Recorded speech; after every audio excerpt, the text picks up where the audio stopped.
One of the best things about playing Dungeons and Dragons, first discovering Dungeons and Dragons, is just finding out all the things that you can do. There's literally a myriad of possibilities that can happen in any Dungeons and Dragons game. And that randomness, that endless possibility is what makes the game so fun for a lot of people. But some people aren't happy with the material that's been provided for them. Some people, when they see something like Dungeons and Dragons, they think, oh, imagine what I can do. Imagine what I can create. I could build a world of... I could take their world and put monsters in it that they design, but I think I can create a world all of my own, with creatures all of my own, and unleash the chaos. So today's episode, we're going to be talking about all the things you need to create your own Dungeons and Dragons campaign, your own Dungeons and Dragons world. So this one's for the DMs out there.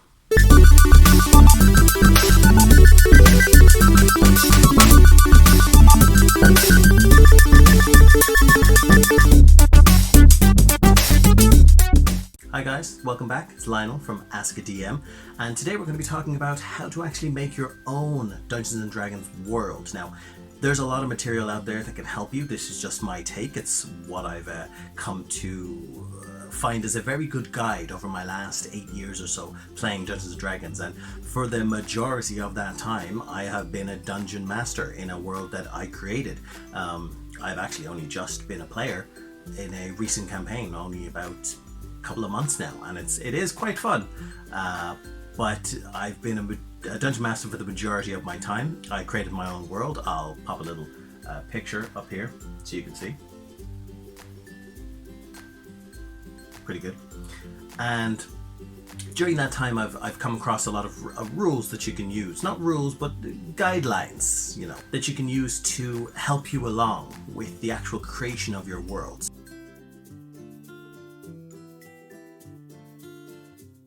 So of course, if you want, you can always go straight to the prime source, which is the Dungeon Master's Guide. Now the Dungeon Master's Guide has everything a Dungeon Master could want to both run a campaign that wizards have created themselves, as well as create their own. You'll actually see, if you open up in the first few pages, I believe it's on part 2 at about, around about page 69 to 70, you'll see there's a chapter 3, creating an adventure and creating NPCs, adapting environments, running combat, everything you need.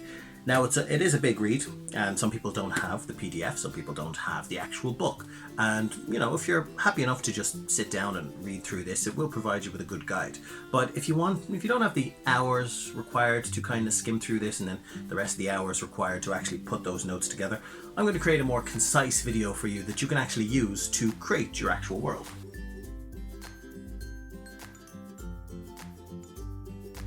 Now, in the scope of things, there's actually 2 ways that you can do this. So you can start big and you can work smaller, or you can start small and you can work big. Now, the 2 methods there depend on what kind of campaign you're running. If you're doing a one-shot, or if you're doing a campaign where players are starting from a higher level, around about levels 8 onwards, I would start big and work smaller. And starting big and working smaller means you can create your campaign. You have to make these decisions like, are you creating a world? Is this a world that this is going to take place in? If it is a world, fantastic. But you don't need to create a world if your players won't be going off continent. If they're not going to go off continent, if this is taking place in a country, let's say it's taking place in the D&D equivalent of Europe, well then there's a lot of landlocked areas and a lot of oceanic places, a very large continental sprawl. And so you can decide, okay, well, my party's not going to leave this continent, it's all going to take place in there. So you can start continent-wide and work your way in. So some of the things that you can use, the 3 big ones that you can start working on are, what is my world going to look like? And for that you can always just draw kind of squiggles and draw until it kind of comes together like a cloud, and then just make a continent from there. So I'll show you what I mean. So we have everything we need now to actually start making a world. We have all of our colored markers and we have a blank canvas. So one of the things that you can do is just draw random squiggles. You can take inspiration from actual countries that you've seen in the world. So your whole thing doesn't have to be like a very unique kind of continental shelf. Otherwise you've got to start wondering how your ice mountains hit or merge with the coastal desert. You ice-capped mountains running into a desert, running into an ocean. It can be done, but your story beats for that are going to be incredible. So we'll keep it simple. So let's say we're doing a continent that, like Europe, attaches to a larger continent at the top. And let's also picture it kind of like Africa. There is a very large portion at the top and a thinner portion that gets thinner and thinner as it goes down to more coastal regions. And this opens up a lot of possibilities for your team. So we'll kind of do like a large, kind of like a light bulb kind of thing, and we'll have it come down. And we'll have it come up again, kind of veer off, and we'll have it come up here at the top. So now you've got something that kind of looks like that. Just a bare squiggle for now. Now maybe your continent has a couple of islands surrounded. Again, taking inspiration, so you could have a couple islands, larger ones off here, maybe some smaller ones here, and we'll do a couple of, maybe one kind of over here. Maybe you can always have little dots, an archipelago or anything like that. Maybe somewhere that shipwrecks often find themselves, maybe somewhere that people don't actually go anymore. What you can then also do is, depending on how large your continent is, again, treat it like the real world. So all worlds will have some kind of weather system, which means they'll have a sun, which means they'll have an equator. So you want to know in your world, where's the best places for temperature. So easy enough for that, treat it exactly like the real world. So the lower you go in the map, the colder and more coastal it gets. The higher you go, usually the warmer and more mountainous the region would get. So for now, we'll do all of this space. That's just empty water. And we'll create a couple, let's say, polar ice caps just around here. Somewhere that your players can still go if they want. But then they know that this is a actual large land mass that they can travel to. Okay. So you see, still looks like a few squiggles for now, but it's kind of coming together. So now what we can do is you can split this into all of your different regions. Where do you want all of your towns and your locations to be? Now, the main thing to do is kind of take it like a normal country. Again, just coming back to real life. So what does every country have? Well, they have a capital. They have to have somewhere where the large majority of the power that runs the rest of the place actually presides. So where would that be? Well, if you're going to just do it for simplicity, you can pop your capital right in the middle.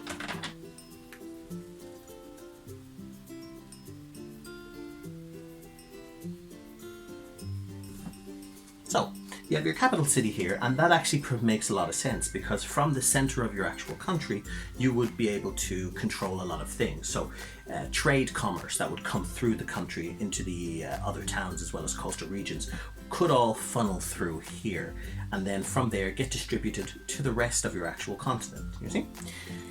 Normally, if you're going to deal with a location that has coastal regions, you might have a larger port city followed by several smaller ones. Now the smaller ones could be somewhat isolated for some reasons, or if they're not, they're just a large portal town. So that's port as in a port city, not portal as in, traveling to the other planes. So let's say we have a secondary city here. We'll call that port city, just for ease. And the capital will just change that to capital city. Wonderful. So you have your capital city and you have your port city. So now you start thinking, okay, well, what other things does a beginning world need? Well, we need all the other smaller towns, and we need the environment that all of those towns are in. So what I would suggest there is pick the 3 things that you want your world to have, 3 or 4. So to make your world interesting and to be able to vary the type of creatures that you can actually have in your world, you'll have four things. You'll have mountains, you'll have forests, you'll have rivers that might lead into underground, and should the climate allow it, you'll have a desert. Now, from the town we've made here, there's not much, you know, it could be hot, but there might not be a lot of room for desert. But we could try and put one in. But rivers, forests, absolutely we can do that. So let's have here that our continental shelf is all more coastal. So most of our tributaries for our rivers and oceans would come through here. So we'll have them kind of running here, kind of going through the continents. And again, you can just do this roughly, kind of running up, maybe through connecting one city to another. So now you have a travel path that your players can actually go through from one port city to the next. Let's say this also has its own tributaries that branch off. Maybe they end at certain places, maybe they don't. Let's start another one over here. So we'll move that in, and maybe we'll even have that come through the capital city. And maybe the capital city one kind of veers off, not connecting to the other ones, or connecting through here, kind of up towards where I'm thinking our mountainous region will go. And then maybe we'll have another tributary, more man-made possibly, that'll come through here. Wonderful. So what we can do there is, right, well, we have a city, we have a river here that ends, so why don't we put a city there as well? And we'll mark that as River City. Easy. So now we have 3 cities so far. Now, when you have your maps and you have your main locations, you'll also notice that from a lot of maps that you've seen in the real world, larger cities that contribute to the overall country are usually marked out more clearer than smaller cities. I'm sure we've all been on a drive in whatever country we're in, and you've come through a place that might not have appeared on a map, or might not have actually, you know, just done anything noteworthy to kind of end up in any large scale maps, but local maps would have it. So for something like this, you can keep this as more of a large scale map, which means you don't have to list every single tiny city that has less than 1,000 people. You can just list the major ones, and then from your storyline you can work that into what they do. So your capital city is going to control all your major merchandise, resources, trade routes, things like that, which is perfect. So you can name that whatever you like. Your port city could be a good hub for where your players start. So you'll have it kind of like a setup of a, you know, like a lot of off-world people come from, or off-continent people. So let's say your capital is more specific to humanoids and things like that, and maybe they don't see a lot of tieflings in the capital, but tieflings exist in your world, I'm assuming, as well as elves, dwarfs, and things like that. So you'll have a port city, and that means that there's ships coming from here from all over the rest of the world, and you'll be able to say, well, if you have a varying party of individuals, well, maybe they come from off-world, maybe they come from some of these adjoining islands, maybe they come from even further away.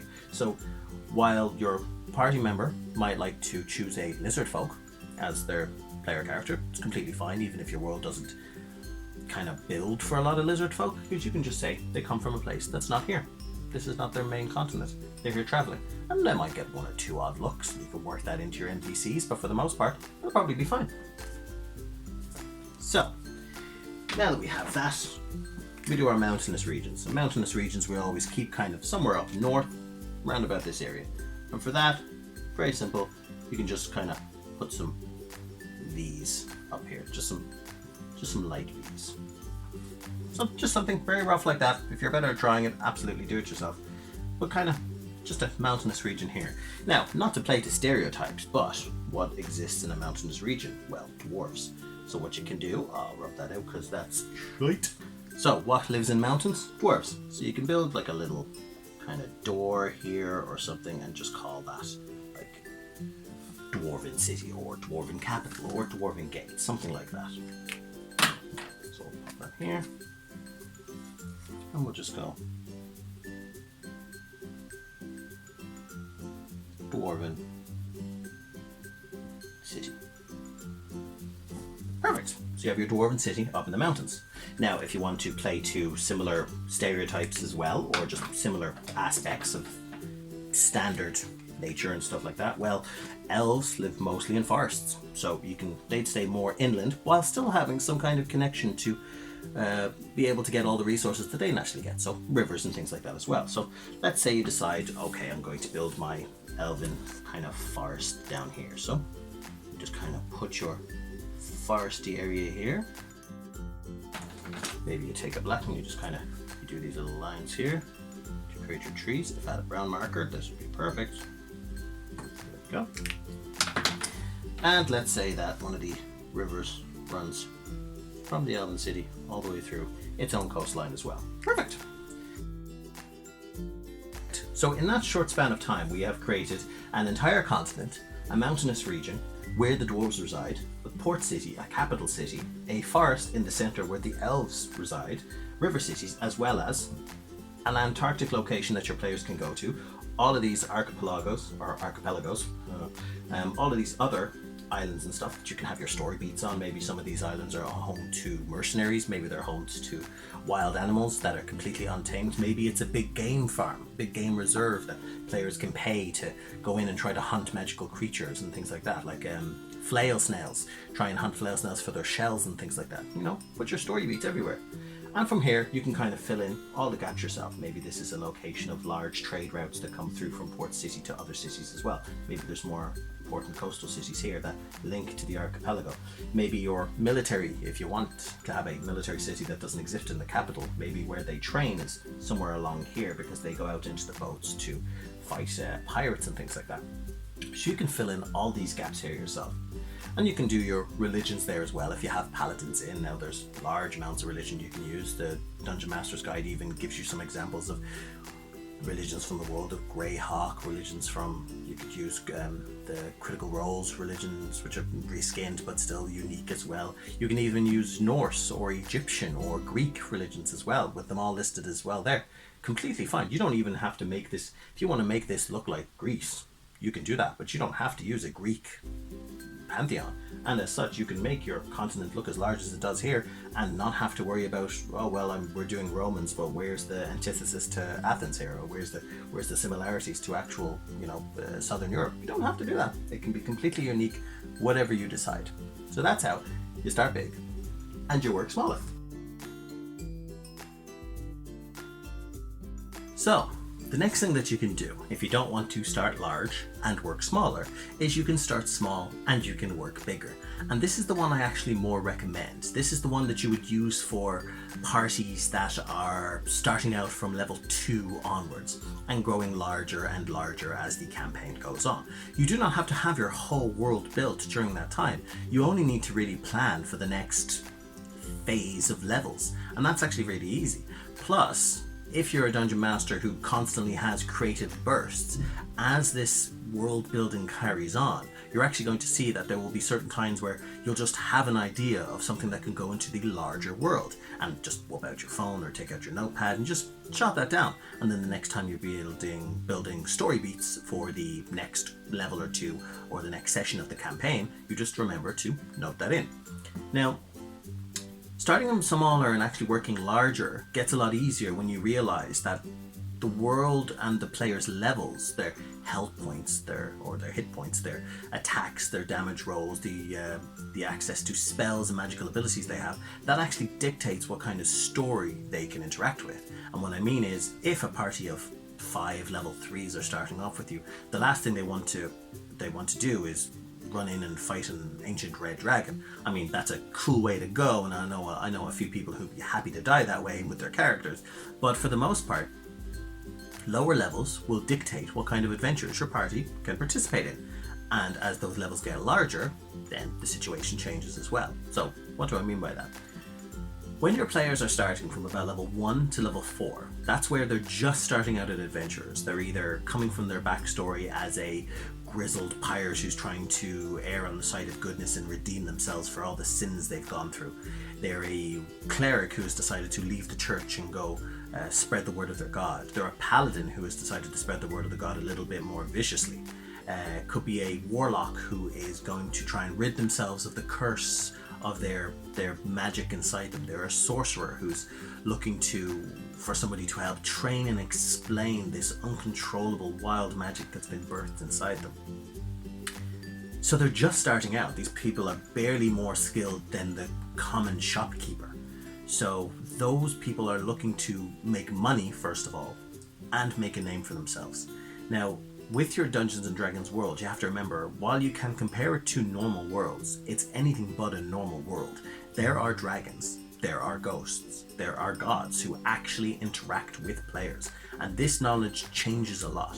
If you've ever played The Witcher 3, you'll understand, or any kind of traveling game like that, large scale, like Skyrim, you'll understand what I mean. It's not like just traveling down the motorway or the highway in your country and being stuck in traffic jams. When you travel from town to town in a normal world, you'll meet hundreds, maybe 1,000 people that you might not meet and say hello to, but you'll pass by and who will be passing you by on the way from town to town. In a Dungeons and Dragons world, that's not going to happen, especially in the farther outskirts of the towns. Why?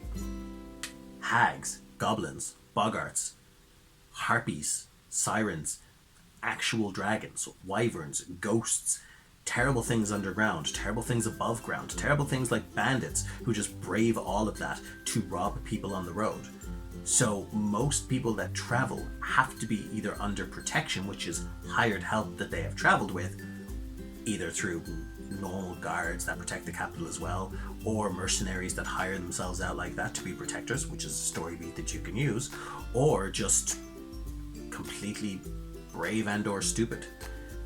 So you want to work that into your campaign as well. And what that means is when your party's starting, have them start close together in a town, in a bar, or at a recruitment center looking to make money, things like that. And you can keep those kind of story beats, the adventures that they go on within the town, or traveling very short out of town to like a secondary location.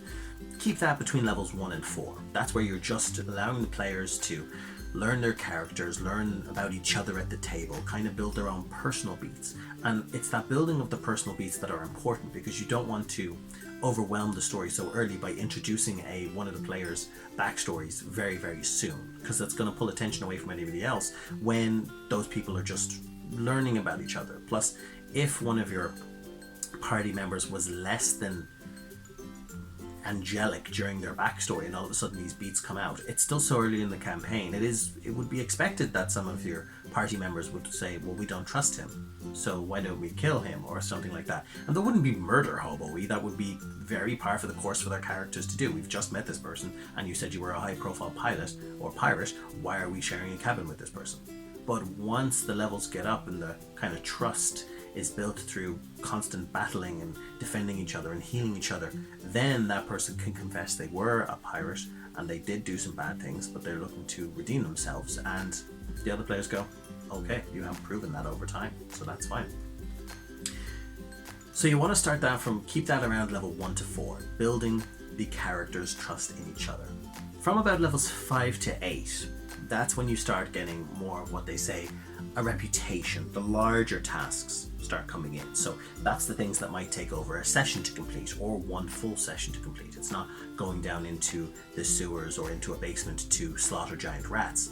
It's, oh, the town guards heard a disturbance down in the sewers and the town heard screaming, but nobody came back up.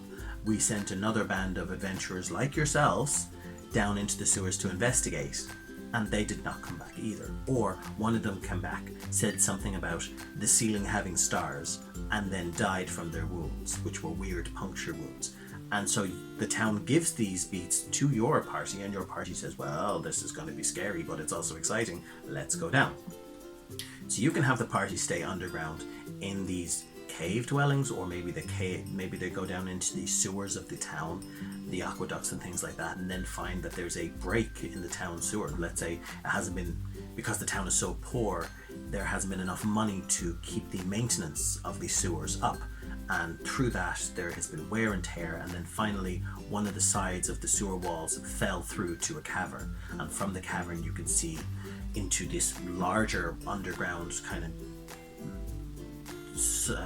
subterranea that has existed for possibly hundreds, thousands of years, carved from other monsters that have long since died and moved on. But there's also evidence of animal activity. So let's say they crawl down this hole and they're able to see, oh, well, now we're able to see what happened to one of the guards. He broke his neck falling down. But then we see scratch marks along the walls, human scratch marks, being dragged away before we see a fully emaciated, drained, dry body of the other adventurers that were down there. And suddenly the party's like, oh no, how's this going to happen? But they see that they've come so far down that they can't get back up. The walls are too slick, so the only way out is through. That very, very clever DM use. The only way out is through. The party has to find what this is, destroy it, and then hopefully find a secondary exit. So when you're doing these things from levels 5 to 8, you can keep them underground for 1 session, 2 sessions. Maybe if you're going for any longer than that, 2-3 sessions, maybe they find some NPCs. Maybe there's underground people who are actually quite nice, who want to aid the party. Maybe there's a traveling goblin salesman who travels these subterranea, who for the right price will sell your party a map of intricate pathways underneath, and maybe give certain hints about what could be causing all of this. Maybe it's myconids or mushroom people who do dwell underground as well, who are completely non-verbal but can communicate telepathically.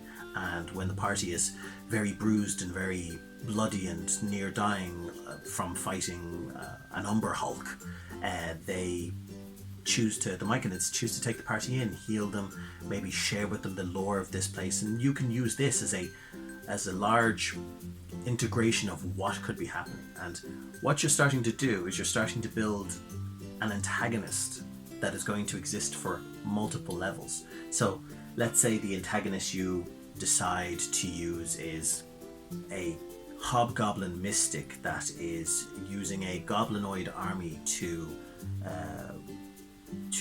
hollow out this subterranea, and through this their hollowing out has disturbed a lot of the creatures, and some of the creatures are trying to get away from the noise and burrowed through, and that caused part of the leakage of the sewer system, which you're now dealing with. And so what you can decide to do then is, okay, well then what do these guys have to do? Well, they're going to have to locate this camp. That's a session. Gain intel on who this goblin mystic is. Perhaps it's a moniker that's shared between 3 actual mystics that all perform this ritual together. Perhaps there's halting the mining will kind of cause them a disruption for a long time. You can treat it like several story missions, and each one of those is a session. And then you can choose, okay, let's say what level will we let the party out at. Let's say we'll put them in the underground at about 4 or 5, and we'll keep them there till about 6, 7. And then you've got your constant underground reach, so you're bringing the dungeons into your session of Dungeons and Dragons. Now that's your primary antagonist that you're introducing during those levels, but what you can actually do as well is start threading. And threading is very important for your overall storyline, especially when you're starting small and working larger. So what threading means is you start putting the threads together of either another character's backstory or the second big bad, because you want there to be a larger scale villain that eventually your party has to defeat. But it's very important, if you introduce this second person too suddenly and your party feels, oh well, this is turning into a story of the week, why are we invested in this villain? You see, you could lose your party there. They'll say, well, why do we need to do this? So what you can do is, if that happens, tie this second person, the second big bad, into 1 or 2 of the other characters in your party's backstories, or have them have already found a thread relating to this. And so you'll have the party pulling on this thread. Now let's say you decide not to introduce it suddenly. Well then, you can repeat what you've been doing. Create another large-scale problem, because your players are going to want more money for more magical items. So create another large-scale task that the party has to do that'll take them through 2 or 3 levels, and this time it can take them out of town. And suddenly they start seeing another thread and another thread of this second big bad, and you pull them through there. Now, when they confront this second big bad, they should be between the levels of about 9 to 12. That's sort of where their notoriety is starting to come in. A lot of towns know who these party members are, so they're pulling them in to do more jobs for them. Their reputation is starting to precede them. And once they destroy the second big bad, that's where people know them. They want to know the name of their group, they want to know who they are, they want to know how they can hire them and how much of their services. So that's where things start getting a little bit more exciting. And from there, at your own discretion, you can introduce if there's going to be a third. If your party's not, if your campaign isn't over yet, you can start introducing a third thread, a larger scale force. Now this one, for the end campaign, doesn't have to be, and this is when you're going to be like level 14 to 17 and maybe fight this thing from 17 onwards. But this larger scale creature doesn't have to be like have threads from the beginning of the campaign. If you decide that you do want to, be prepared that your players may forget about it. But you can always introduce hints throughout the story. But what you can do is, for this larger big bad, now that the world is saved from 2 big bads by your party, suddenly this ancient evil comes in to fill the void of all this evil left behind. And it doesn't make itself known through itself unless it's incredibly cocky. It will start sending lieutenants and captains of its army all through its slow beats of time until your party starts going, wow, that was strong, and then they start realizing that was a foot soldier, that wasn't even the guy in charge of these guys, and he's got a boss, and he's got a boss, and that guy's boss is even bigger. So you start building up this scale. Now fantastic creatures to use for that are Githyanki, devil armies, demons, anything that you create yourself. So you can even go humanoid if you want to go political. You can just make it a elven army or a dwarven army or a Dwergar army. All these creatures can be used. You can even have an incursion from the Feywilds or vampires from the Shadowfell. From there, when you're around about level 12 and up, you're starting to go a bit more extra planar. So you don't have to keep it even on the continent. You can start building to all these other planes that exist within the Dungeons and Dragons world. So you build all these threads, you kind of thwart the bad guys' plans through levels 12 to 16 or so, and from 17 then it's like, right, we need to confront this being. What is it? Is it a god? Is it a demi-lich? Is it a demon or devil bent on total planar domination? Whatever you decide. But if we're going to start small, then we start in the town.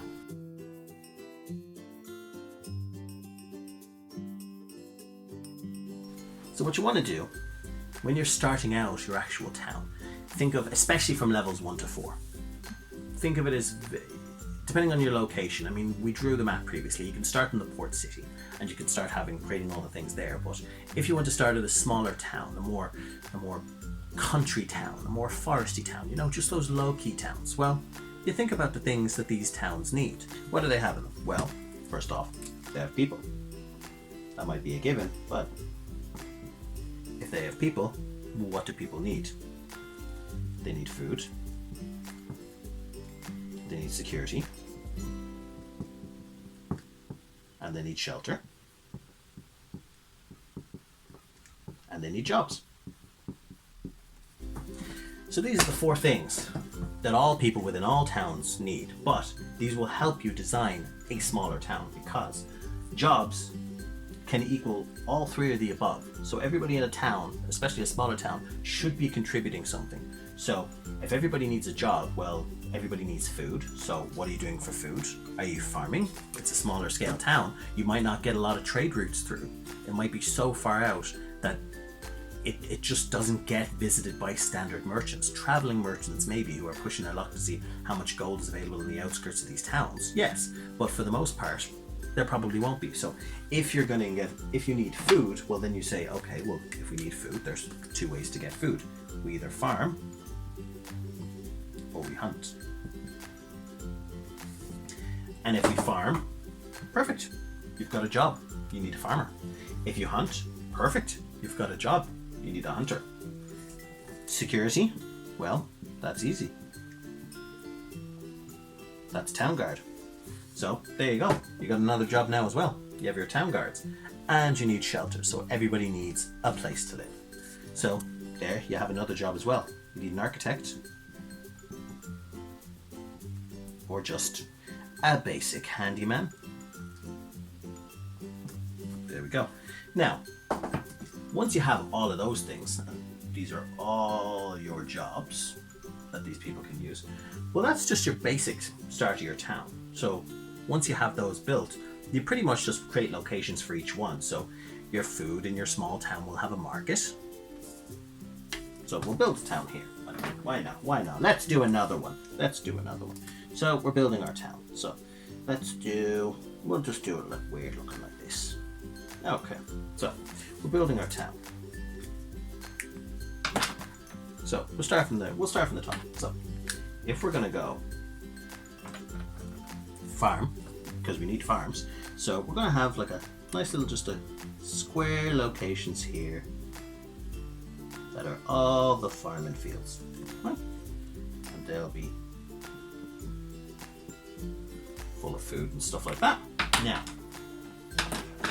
if you have your farming and stuff like that, you might need a river for irrigation. So we'll just put a small something. Maybe it's even a well. Let's say it's a well that's been built for that. Perfect well. But you also need a farm home, so we'll put just a little tiny here we go. Just a tiny little very cute pointy house. Don't mock me, I'm shy to draw. So you have your tiny little house with your tiny little farm there. Perfect. So next we have hunt. We have somebody that does the actual outside hunting. Well, how many people are we talking? That there's only 1 or 2 people that hunt? That's fine. Then those are the hunter guys. If you're talking about if you're in a more wilderness area, there's packs of half giants or wolves and things like that. Well, maybe there's part of a larger scale kind of hunters guild kind of place. Now it doesn't need to be a full guild, but maybe there is just like a hunter's lodge. So you can put hunter's lodge, let's say somewhere here along the outskirts. It's a more larger location. There you go. So you get your hunter's lodge down there. I know my handwriting is shite. So you get your farm up here and you have your hunter's lodge down there. Okay, so now, well, we need security, so we need town guard. So if you're going to have town guards, well, what you need is for them to be able to do their job, which is guard the town. So for that, you need watchtowers. There we go. And the watchtowers should guard not just the primary entrance to your town, as you have it there, but maybe they are spotted all the way around the town to be able to protect it. Maybe there's no high walls protecting this town. Again, it's kind of, it's on its own. It's kind of out in the middle of nowhere. But maybe you have, if this town even can't afford more than 2 watchtowers, maybe they have just patrols. Perfect. So you have your patrol lines that go all the way around the town.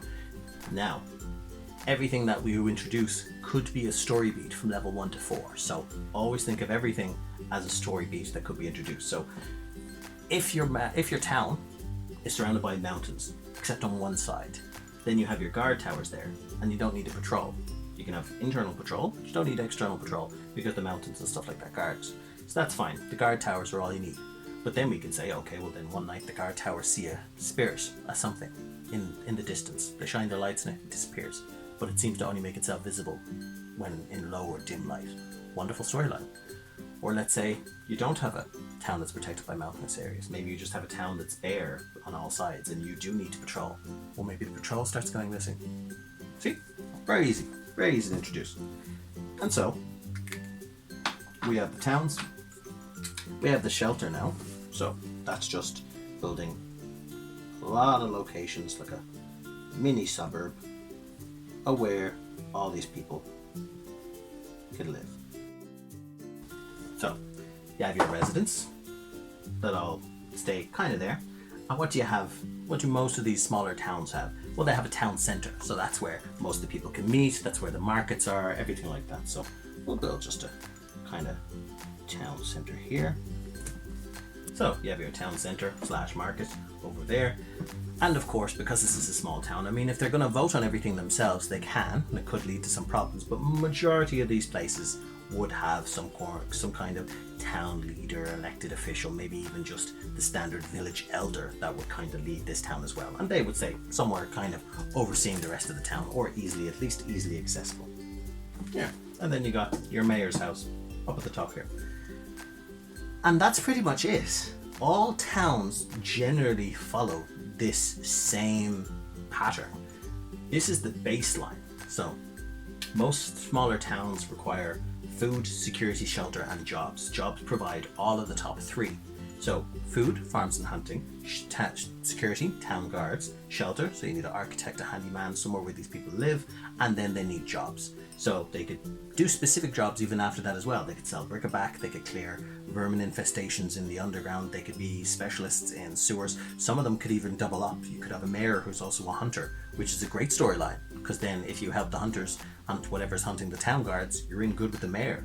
You could have residents who also double as town guard, and it becomes more of a elected kind of position, or it's a it's a draft to kind of join the town guard when you turn of age, and then you get retirement, or you're on 1 week off the next. So then all of your town's population suddenly become part of the town guard as well. So there's many things that you can do. And then from there, as you're traveling onwards to the different towns within the world, you start adding on to that. That's my advice on how to build your worlds, your first world, as a dungeon master. You can feel free to copy the pictures or anything that I've created here, or just give advice on how you would have done it different. You can, again, start small, work big, or start big, work small, depending on what type of campaign you're running. And from there, you can always just blossom on with all your other ideas and link evil story threads as well as character story threads. Anyways, thanks for watching. I'll see you all in the next video. Bye bye.